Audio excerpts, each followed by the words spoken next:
आचार्य होना चाहिए शिष्य परायण, शिष्य होना चाहिए गुरु परायण, आचार्य परायण, और गुरु शिष्य दोनों होने चाहिए ज्ञान परायण, और ज्ञान होना चाहिए सेवा परायण। ऐसे होता है। गुरु का उद्देश्य केवल परीक्षा में आने वाला सिलेबस पूरा करवाना, इतना मात्र उद्देश्य नहीं होना चाहिए कि जी हमें तो सिलेबस करवाना है क्योंकि ये परीक्षा में आएगा। परीक्षा में आएगा वो एक बहुत छोटा भाग है। जीवन की परीक्षा में क्या क्या आएगा उसकी तैयारी करवाना, ये आचार्य का काम होता है। और उसकी तैयारी शब्दों में नहीं, प्रैक्टिकल करवाना। इसीलिए गुरु का पहला रूप मृत्यु बताया है। गुजारता है आग में से आचार्य, क्योंकि उसको सारे दोषों को जलाना है अपने शिष्य की। तो मृत्यु वाला रूप प्राय अच्छा नहीं लगता है आचार्य का। जब वो आग में से गुजारता है, कठोर दंड देता है, कठोर नियमों का पालन करवाता है, तो वो गुरु उस समय कैसे दिखाई देता है? साक्षात यमराज। उससे दूर ही रहते हैं, उधर से आए तो उधर से चले जाते हैं, उसका डर लगता है। मृत्यु रूप है, वो जरूरी है। मृत्यु का सामना नहीं करेंगे तो नया जन्म होगा कैसे? इसलिए मृत्यु से भागना नहीं, मृत्यु को फेस करना है, उसका सामना करना है। तो ये उद्देश्य होता है आचार्य का कि जीवन की परीक्षाओं के लिए उसको तैयार करना। और जीवन की परीक्षाएं हम कैसे पार कर सकते हैं, कैसे क्रॉस कर सकते हैं?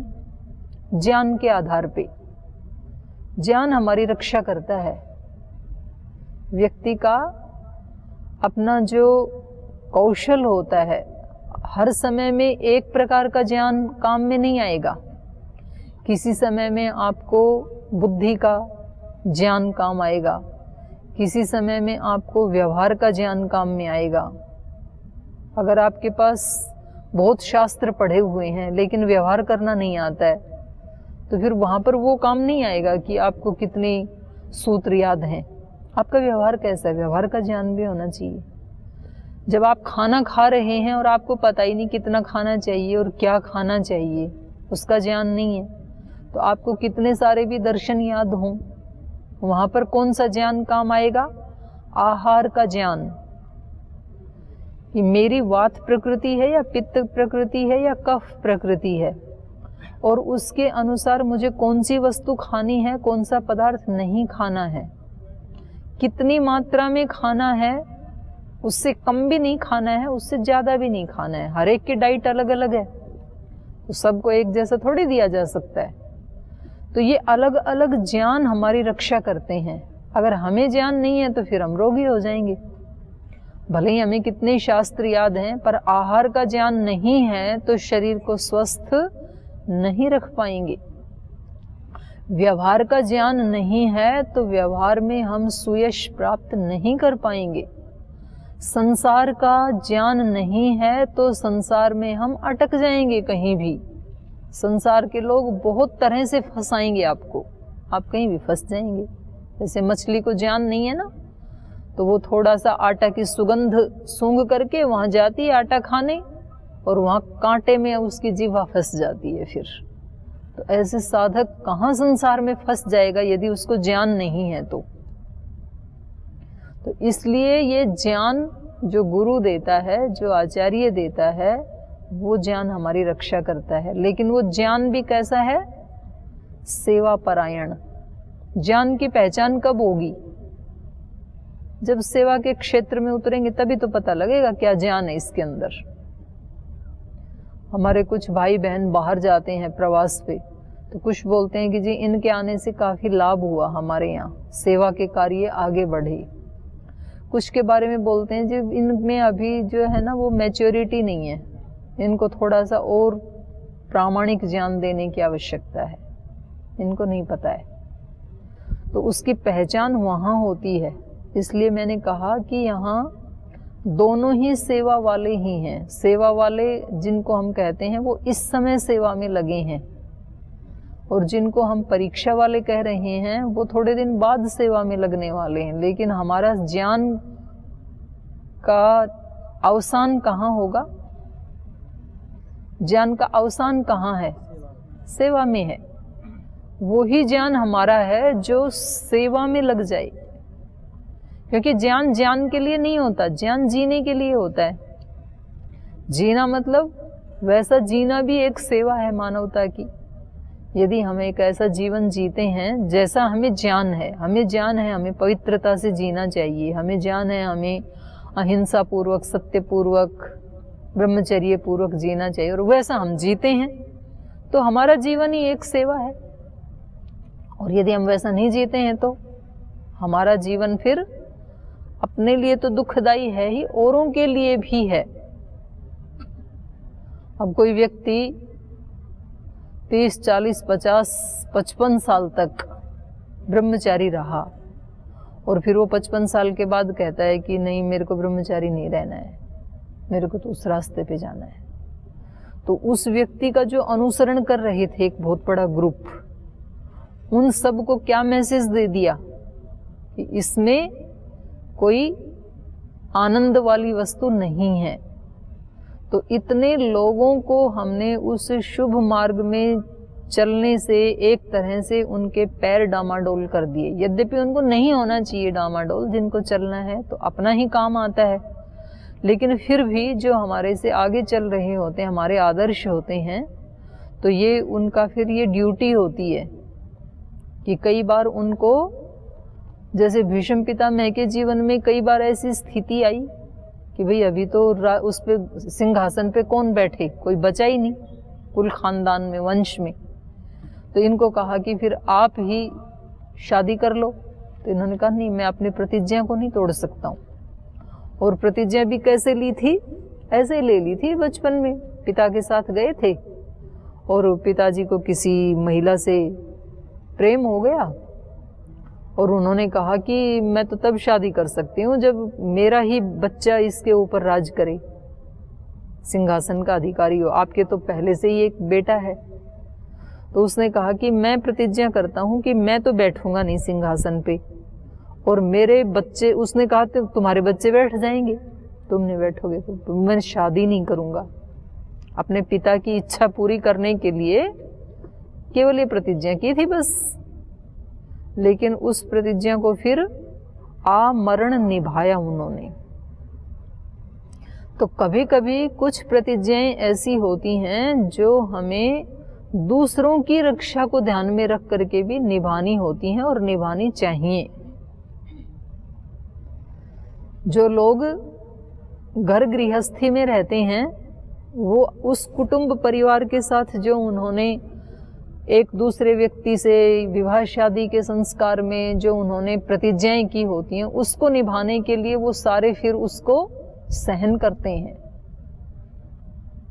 आपदाओं को, दुख की घड़ियों को सहते हैं। ऐसे छोड़ के थोड़े भाग जाते हैं, ऐसे थोड़े वहाँ कोई संकट नहीं है।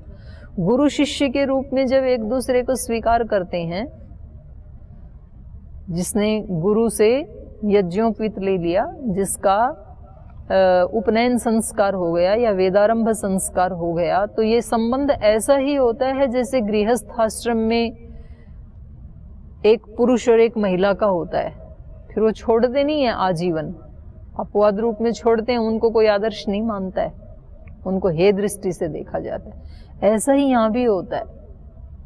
ब्रह्मचर्य की दीक्षा लेना, सन्यास की दीक्षा लेना या वानप्रस्थ की दीक्षा लेना, फिर उस संबंध को निभाना होता है।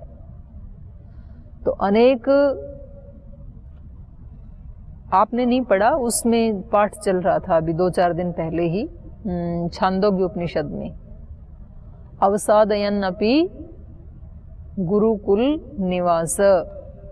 ब्रह्मचर्य की दीक्षा लेकर के कभी कभी कुछ ऐसी चीजें भी आ जाती हैं जो अच्छी नहीं लगती हैं गुरुकुल में, तो उनको सहन करते हुए भी गुरु के कुल में निवास करना चाहिए। ये धर्म का एक स्कंध बताया है वहाँ पे धर्म के 3 स्कंद बताए हैं, 4 स्कंद है ना, चारों आश्रम ही धर्म के स्कंद हैं। धर्म किस पे खड़ा हुआ है? ब्रह्मचर्य, गृहस्थ, वानप्रस्थ और संन्यास, ये 4 स्कंद हैं। जैसे ये होल हमारा किस पे खड़ा हुआ है? जो ये पिलर्स लगे इन पे तो खड़ा हुआ है ना होल। तो ऐसे धर्म किसके ऊपर खड़ा हुआ है? 4 आश्रम उसके स्कंद हैं। और 4 आश्रम में भी 3 स्कंद ऐसे हैं जो पुण्य को बढ़ा सकते हैं, ब्रह्मचर्य, गृहस्थ और वानप्रस्थ। चौथा स्कंद ऐसा है उसमें पुण्य पाप दोनों से ऊपर उठ करके वो ब्रह्म स्थित हो जाता है, सन्यासी, ब्रह्म संस्थितम ऐसे कहा। तो वहां पर गृहस्थ के लिए अलग बताया, उनको क्या करना चाहिए, यज्ञ, अध्ययन, दान करना चाहिए उनको, तब धर्म की रक्षा होगी। यदि गृहस्थी यज्ञ नहीं करेंगे, अध्ययन नहीं करेंगे, दान नहीं करेंगे, तो वो वाला पिलर कमजोर हो जाएगा, उसमें दीमक लग जाएगी फिर। तो वो स्ट्रॉन्ग कब होगा? यज्ञ, अध्ययन, दान से। दूसरा है वानप्रस्थ का, वो कब मजबूत होगा? तो उसके लिए कहा तप एव द्वितीय, जब वो तपस्वी होगा, वानप्रस्थी, सन्यास की तैयारी कर रहे हैं ना। पिछले वाले भी 3 काम करने हैं उसको, यज्ञ, अध्ययन, दान। पर दान के लिए उसके पास कुछ नहीं है, तो यज्ञ, अध्ययन करे और तप करे। अगर वो तप नहीं करेगा तो एक पिलर और वीक हो जाएगा। फिर तीसरा बताया ब्रह्मचारी का, और वो ब्रह्मचारी के भी 3 रूप हैं, वसु ब्रह्मचारी, रुद्र ब्रह्मचारी, आदित्य ब्रह्मचारी। वसु ब्रह्मचारी 24 साल तक जो ब्रह्मचर्य का पालन करता है, रुद्र ब्रह्मचारी जो और 12 साल 36 वर्ष तक ब्रह्मचर्य का पालन करता है, आदित्य ब्रह्मचारी और उसमें 12 साल जोड़ दिए जो 48 वर्ष तक ब्रह्मचर्य का पालन करता है। तो ये साक्षात धर्म का एक स्तंभ है, एक स्तंभ है। आप पूरे इस ब्रह्मांड में जो धर्म रूपी तत्व है ना, उसके ब्रह्मचारी क्या हैं? एक स्तंभ हैं। यदि ऐसे ब्रह्मचारी बनने बंद हो गए तो एक धर्म का एक स्तंभ गिर जाएगा। एक स्तंभ भी गिर जाए तो होल खड़ा नहीं रहेगा, गिर जाएगा, धर्म भी गिर जाएगा। फिर होल खड़ा तभी रहेगा जब सारे पिलर अच्छे हों। तो संसार में भी धर्म की संस्थापना कब तक रहेगी? जब तक चारों पिलर अच्छे हों। और फिर वहां पर सन्यासी के लिए कहा कि ये तो तीनों पुण्य के स्तंभ थे। चौथा जो सन्यासी है वो तो साक्षात ब्रह्म संस्थित रहता है।